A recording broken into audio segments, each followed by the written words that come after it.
All right, welcome to the fourth and final game of the evening.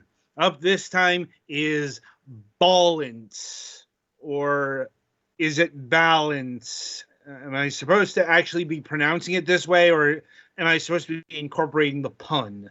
I honestly don't I'd know. say Ballance. All right, we'll go with Ballance. Okay. Anyway, in this 2004 classic, originally released by Atari, you will navigate 12 sky-high courses. Each course is fraught with different obstacles that will block your path, slide your marble off course, or blow them right off into the bottomless void below. I'm like, right. Um, this wildly addictive puzzle platformer allows you to change your marble between 3 different materials with different properties to overcome the obstacles that lie ahead. Not telling me what those are, but they will transform. Navigate your way through different platforms and ramps without falling off. Starting off may seem like an easy task, but each level grows increasingly difficult. Will you be able to secure a high score? Right, so Ballance here is another marble roller, where you play as maybe not necessarily a marble. It does say a marble, but you are a ball, and your task is to get to the end of the level. It's not really a story or a narrative. It's just you are a ball.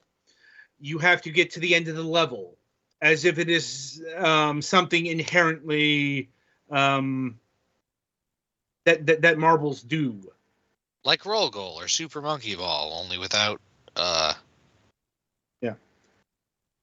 logic. Right. Or Switch Ball, which we covered on the show not too long ago.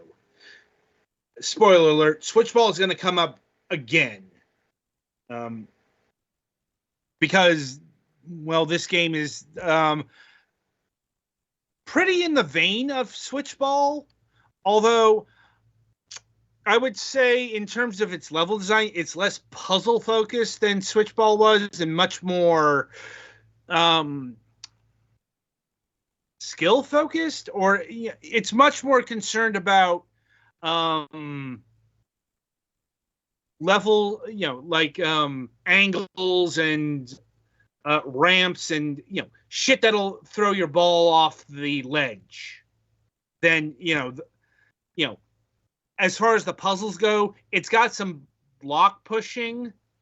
Admittedly, I only got through the first level, but there are reasons for this. Many reasons for this.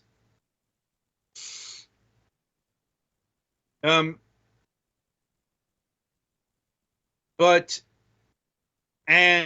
the substance change that I got was the heavy marble, or the iron marble. Once again, Switch Ball had this as well, though it was a bit more clever in its usage. Because here, it's like your ball turns into metal, it gets heavier, i.e. it gets harder to move, and it can also I'm trying to remember if this game if you needed to be metal to push, or if that was Switch Ball. Like, no, that was in Switch Ball. Just the thing in Switch Ball is the magnets came into play. Anyway, so that's the general overview of the gameplay. Like, the problem, at least the problem I encountered, was in the controls. Well, the first major problem, because this game controls kind of weird, at least in the default settings. You use the arrow keys to move. This is a game from 2004, so it doesn't really have controller support. But that's not something I can really dint the original release for, because we're talking pre Xbox 360 here. Anyway, so I was able to move left and right, but the thing about up and down was they didn't move up and down like you'd expect. No. They rotated the field of vision 45 degrees, or no, 90 degrees. Sorry. Like, no, it's pure right angles here.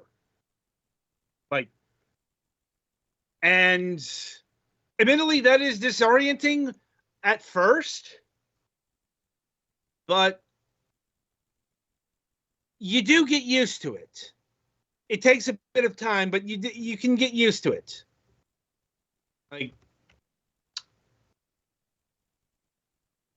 the thing is, you can switch that off. I managed to get the up arrow to go up, and that arrow still rotated. So here's the inherent problem that I've been dancing around. This is the original 2004 release, seemingly updated to the barest of minimums, just to make sure that it actually runs on modern systems. Because this game was developed in Germany, and later picked up by Atari for wider distribution in at least Europe. I don't know if this ever released in North America in 2004. But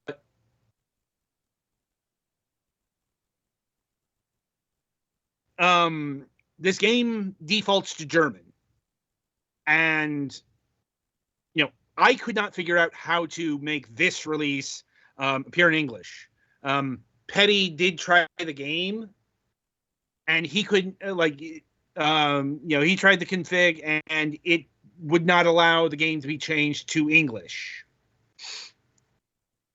So the game defaulted to German, and I guess because this game was intended for just German release, there's no in-game text options. That's the only explanation I can think of, because I can think of Euro games dating back to the 90s that would have multiple language options. English, French, German, Italian, Spanish, that that range of languages.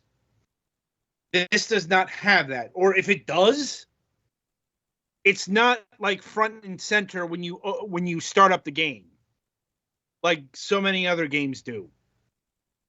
If it's buried in the options, the problem is the options are all in German. And the only one here who can read German at all is Galax.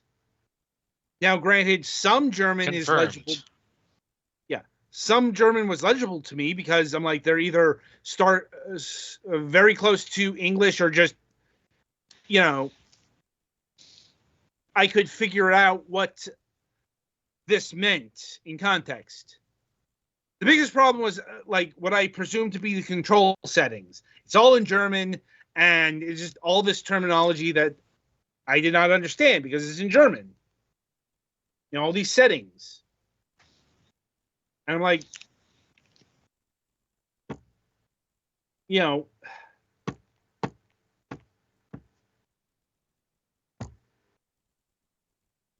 I'm at a bit of a loss because, I don't think we've ever encountered this before. So, my playtime was encumbered by, what to me is a foreign language, but the native language of this game.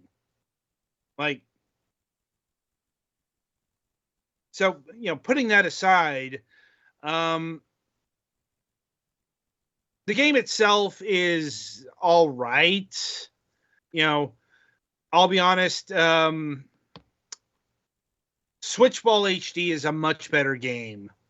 You know, it's a game, you know, from like 2006, 7, I think we determined. You know, I guess remastered for the modern age, but you know, it's an Xbox Live Arcade game, so it has controller support. You know, you can actually use analog control on the ball, which, let me tell you, makes a fucking difference. Like, just using the digital control isn't very good for a marble roller. Like, anyway, I've seen, you know, I've also seen a lot of complaints on the Steam page about how this defaults to 640 by 480, which once again showcases the, you know, this is just the 2004 release. Yeah, it's like just not old enough, or just not old enough that it still kind of works without being ported properly. Yeah. Yeah, or it works, but you know, it's got all the 2004 accoutrements. Now it does have higher resolution settings, but what it doesn't have is widescreen. Like, so, you know, you're stuck in perpetual 4:3 vision here, unless you do your own editing here. You know, apparently there's a whole bunch of fixes on the PC gaming wiki that can allow this. You know, here's the thing. That's doing your own work. You know, especially since that's the kind of thing that Ziggurat should be doing to a modern re-release.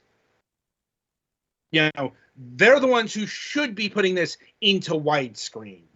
Yeah, this is the kind of stuff I'd be doing on a game I just pulled off my old game shelf that I got, you know, 20, 30 years ago. Yeah. And trying to play on my computer. If I'm paying a company for the game in modern times, it could be updated to modern conveniences. Right.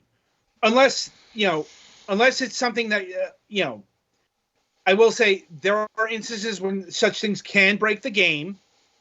You know, like upping the frames per second isn't always doable on older games because the especially game this era, yeah. Yeah. You know, it's like, that's one thing. Nothing about this release screams to me that they put any amount of effort into it. It's like, you know, it's just, you know, here is this old ass game from 2004. Good luck to you.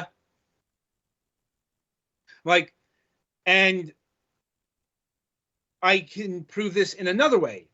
It says 12 sky-high courses. Here's the thing. This game got DLC back in the day. It got back when that was a pretty big deal. We called that expansion packs back in the day, brother. In this case, it is more like actual DLC because there was a 13th level called Twilight Zone that was released later. I think like it was put on the the web page or something like that. One of those. Yeah. You know, like I said, it's not an expansion pack. It's way too small. It's at like, for PC games, 2004 is a perfectly reasonable time to see DLC for. Yeah. Back when they would have hosted on their Blogspot page or their GeoCities. I'm presuming the site was hosted by Atari. Like, yeah. My point is there is a 13th level here, an official level at that, and it's not in this release. Like, so that once again tells me that, you know, you just took the stock release and did whatever mojo you needed to do to make sure it runs on Windows 10 and 11 and called it a day. I'm like, once again, that's you know, that, you know, this isn't preserving the ethos of the original game. This is just laziness. Okay? I want to make that clear. Like, we have covered way too many good re-releases for me to say that this is acceptable. Like,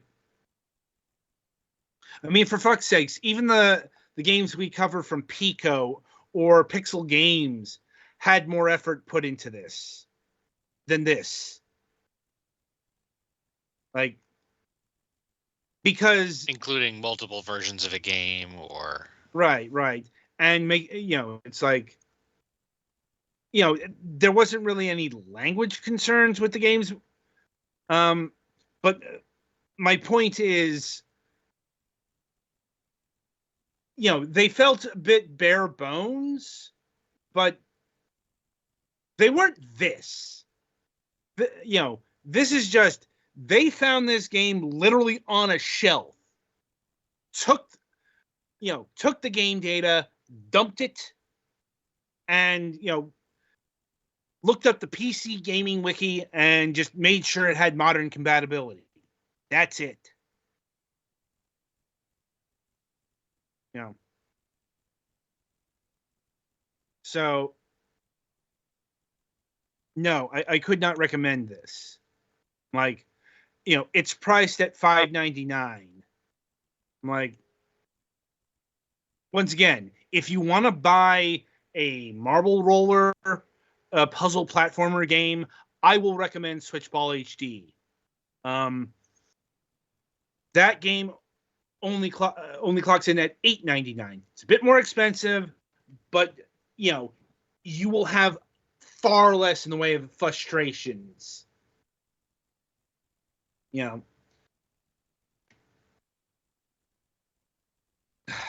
know, it's unfortunate that this game was released in such a, I won't say dire state, because it works, which is more than I can say with some other games or re-releases we have covered over the years.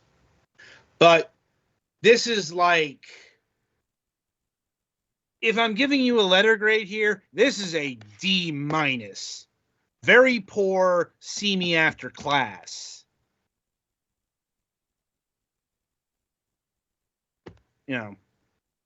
Right. So are there any other questions, comments, or concerns over Ballance here?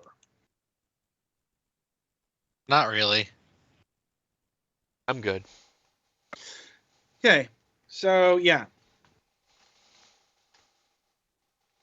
That about does it for this game and this review session. So, coming up on the week ahead, on Wednesday, January 24th, we'll be having Rebecca Clark of Zoozle Zone. Like, now, if you might remember from this past Wednesday, she actually came up in conversation because she is the creator of Jackie's Wacky Adventure, of which our guest in the previous Wednesday, Charles Wolfe, did music for. Like, she actually saw the episode and agreed to be on the show this upcoming Wednesday because, let's just say, an opening happened. So we'll be talking about this Jackie's Wacky Adventure in detail. You know, not just like the music. But if you want to learn about the music specifically, just go and watch Wednesday's episode. Anyway, so we do have a new episode of MSP planned. Think we are far enough out where I can say with as much reasonable certainty as I can that Mac, you know, is stable. Like I said, it's something that can spin out. I'll let you know for sure if we have our session on Monday. Yeah. his situation is such that it can spin on its ear on Wednesday. It's happened before, recently. So, but as far as anyone knows, regular time, regular place, regular host. I do hate having to make these quantifications, but such is the, let's be honest here, 5-alarm tire fire that Max Life is a good chunk of the time. Like, it's unfortunate, but it is what it is. So, we do have a Friday show planned. On Friday, January 26th, we plan to have, I'm probably going to butcher this, Rustam Amirzinov of Rubido Games. We'll be talking about Soulblind, Tales of the Underworld on that show. Bit concerned there as the dev hasn't actually confirmed yet. So that's always a bit of a dicey when they, I'll give them a ping like on Monday. Anyway, so that is the week ahead. And until next time, I shall wish you good gaming.